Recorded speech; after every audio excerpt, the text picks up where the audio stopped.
मुझे डिस्कस करना था पर लेकिन टाइम नहीं बच पाया। फटाफट बताता हूँ इसको, ज्यादा कुछ नहीं है इसमें, हल्का सा सुन लो। हल्का सा इसके ऊपर में एडिटोरियल भी शायद आज छपा हुआ है, शायद एक एडिटोरियल भी। तो वही बात है कि हमारे देश के अंदर में, दिल्ली के अंदर में अभी इलेक्शन हुए, ऐसी चीजें यहाँ पर बात चल रही थी। क्योंकि स्टेट गवर्नमेंट के पास में रेवेन्यू सपोर्ट करने का जो तरीका होता है वो शराब होता है। इंपॉर्टेंट क्या है हमारे लिए, वो है CAG, controller and auditor general of India की रिपोर्ट निकल कर आई है। हमारे संविधान के अंदर में आर्टिकल 148 जो है वो यहाँ पर बात करता है, यहाँ पर basically controller and auditor general of India के बारे में। और मेंस के लिए कैसे इंपॉर्टेंट, तो आप लोग खुद देख लो। यहाँ पर कैग को लेकर बार बार क्वेश्चन पूछा जा चुका है, 2016 के अंदर भी कैग के बारे में क्वेश्चन पूछा जा चुका है। मुझे डिस्कस करना था पर लेकिन टाइम नहीं बच पाया। फटाफट बताता हूँ इसको, ज्यादा कुछ नहीं है इसमें, हल्का सा सुन लो। हल्का सा इसके ऊपर में एडिटोरियल भी शायद आज छपा हुआ है, शायद एक एडिटोरियल भी। तो वही बात है कि हमारे देश के अंदर में, दिल्ली के अंदर में अभी इलेक्शन हुए, भारतीय जनता पार्टी इलेक्शन जीत कर आ गई। तो यहाँ पर इसी टाइम पर अब एक कैग की रिपोर्ट आती है। कैग हमारे देश में controller and auditor general of India है। उसने ये बोला कि जो आम आदमी पार्टी पावर में थी, जो यहाँ पर उसने एक्सरसाइज पॉलिसी में जो यहाँ पर उन्होंने फेरबदल किए थे यहाँ पर अभी, उसकी वजह से 2000 करोड़ रुपए का नुकसान हो गया दिल्ली को। तो ये बात इनके द्वारा यहाँ पर बताई गई। और ये खुद बीजेपी नहीं बोल रही है, ये controller and auditor general of India के द्वारा ये बातें बोली गई है। तो इसके चलते काफी हा हुल्ला हुआ यहाँ पर इनकी बेसिकली असेंबली के ऊपर में। और यहाँ पर स्पीकर ने 21 आपके जो एमएलए हैं उनको सस्पेंड कर दिया था यहाँ पर हाउस की वजह से, जिसकी वजह से ये चीजें और ज्यादा यहाँ पर बढ़ गई थी। मतलब एक तरीके से ये यहाँ पर फिर आगे भाई साहब बाहर खड़े हो गए, अंबेडकर जी की तस्वीर के सामने आकर यहाँ पर चिल्लाने लगे कि यहाँ पर ये डेमोक्रेसी का मर्डर किया जा रहा है, वो सब चीजें आप लोगों को देखने को मिली।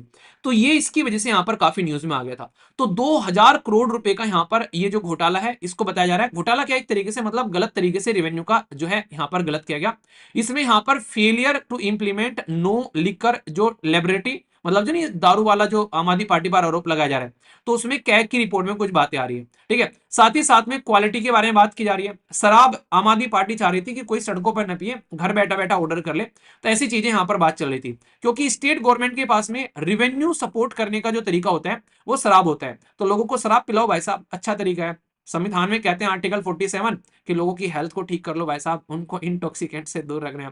आम आदमी पार्टी ये कह रही है तुमको पीनी है तो तुम घर ही ऑर्डर कर लो ना, तुम सड़कों पे क्यों भागते फिर रहे हो। ठीक है, वैसे देखा जाए तो जनता के फेवर में बातें कर रहे हैं, पर लेकिन दूसरे तरीके से देखा जाए, जो नहीं भी पीते हैं उनको भी लगा चलो पी के देख ही लेते हैं, तो घर में ही आनी है, दुकान पे जाके भी नहीं खरीदनी है।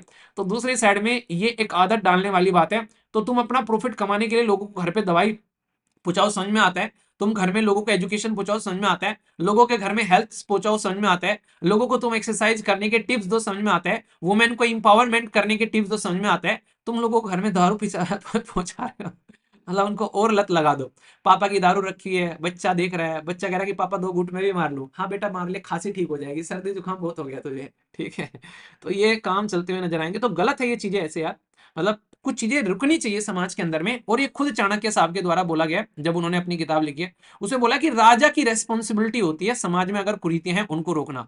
राजा की रेस्पॉन्सिबिलिटी होती है समाज में अगर भिखारी, समाज में अगर वेश्या, समाज में अगर कोई ऐसा इंसान जो कि दिव्यांगन है, अगर उनको समाज दुत्कारता है, तो ये राजा की रेस्पॉन्सिबिलिटी होती है कि उनका ध्यान रखे। ये खुद यहाँ पर चाणक्य जी के द्वारा जो बुक लिखी गई है उसमें ये बातें बोली गई हैं। और वो किताब बकायदा आप लोग को जब लबासना आप लोग जाते हो ना, आप लोगों को वो किताब पढ़ाई जाती है। आप लोग ये समझना उसके बहुत सारे जो अंश हैं वो आप लोगों को वहां पर पढ़ाए जाएंगे। तो ये आप लोग समझ सकते हैं। तो यहाँ पर अलग ही कहानी चल रही है। चलिए ये था पूरा मुद्दा यहाँ पर। तो देखते हैं अभी मुद्दा क्या निकल कर आएगा, आगे पता चलेगा। पर इंपॉर्टेंट क्या है हमारे लिए, वो है CAG, controller and auditor general of India की रिपोर्ट निकल कर आई है। हमारे संविधान के अंदर में आर्टिकल 148 जो है वो यहाँ पर बात करता है, यहाँ पर basically controller and auditor general of India के बारे में। तो हमारे देश के अंदर में कहां पर पैसा खर्च किया जा रहा है जनता का, तो ये दोनों के लिए काम करता है। सेंटर के लिए भी काम करता है और स्टेट के लिए भी काम करता है। उसको चेक करता है, अपनी रिपोर्ट पूरी बनाता है यहाँ पर ये बेसिकली। और यहाँ पर अपॉइंट किया जाता है प्रेसिडेंट ऑफ इंडिया के द्वारा। अच्छी बात क्या है, ये इंडिपेंडेंट रहता है, कोई इसको पकड़ नहीं सकता नॉर्मली। अपॉइंट करने के बाद में इसको हटाना बेसिकली बिल्कुल ऐसे है जैसे लोहे के चने चबाना, वही इंपीचमेंट वाला प्रोसीजर फॉलो किया जाता है। 6 साल 65 साल में दोनों आप लोगों को देखने को मिलेगा। दूसरी बात यह कि इसको इंडिपेंडेंट बनाने के लिए यह भी काम किया गया कि नॉट एलिजिबल फर्दर अपॉइंटमेंट, यानी कि एक बार अपॉइंटमेंट कर दिया, इसको तुमसे कोई मतलब नहीं है, ये जो कांड करके जाएगा तुम्हारे साथ में वो करके चला जाएगा।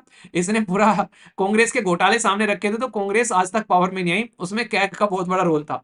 तो समझो किस लेवल पर ये खेल सकता है पॉलिटिकल ऑथोरिटीज के साथ में। ठीक है, 3 रिपोर्ट यहां पर इनके द्वारा सबमिट की जाती है ऑडिट करने के बाद में। और एक कमेटी का नाम याद रखेगा जिसको बोलते हैं पीएसी, ठीक है, पब्लिक अकाउंट कमेटी। वो यहां पर इसकी रिपोर्ट का एनालिसिस करती है। और इसके बारे में मैंने कई बार आप लोगों से डिस्कस किया था, तो हल्का सा याद पीएसी पढ़ लेना, आज होमवर्क में पीएसी दे रहा हूं आप लोगों को, ठीक है ना। थोड़ा सा जाकर देख लेना, आर्टिकल 148 है। आज की डेट में हमारे controller and auditor general of India है, ये आप लोग बता दो, देखता हूं आप में से कौन बताता है। ये इंटरेस्टिंग है, ये मैंने डिस्कस भी किया था आप लोगों से जब अपॉइंटमेंट यहां पर हुआ था। ठीक है, तो बेसिक है, और मेंस के लिए कैसे इंपॉर्टेंट तो आप लोग खुद देख लो। यहाँ पर कैग को लेकर बार बार क्वेश्चन पूछा जा चुका है, 2016 के अंदर भी कैग के बारे में क्वेश्चन पूछा जा चुका है। ठीक है, इसी के साथ में कैग के ऊपर में 2018 के अंदर भी क्वेश्चन आप लोगों से पूछा जा चुका है। तो कैग कैसे रोल प्ले करता है, पूरा लक्ष्मीकांत के अंदर में पूरा का पूरा चैप्टर है कैग को लेकर। ठीक है, तो कैग बाई वीर सर्च कर लेना, यूट्यूब पर भी आप लोगों के सामने खुलकर आ जाएगा। तो ये पूरा डिटेल में मैंने पढ़ा रखा है, एक बार रिवीजन कर लेना इसको, तो फिर कोई दिक्कत आप लोग को देखने को नहीं मिलेगी। ठीक है, समझ में आ गया, कोई दिक्कत, कोई समस्या, कोई परेशानी। अब चलता हूं नेक्स्ट टॉपिक की ओर। ठीक है,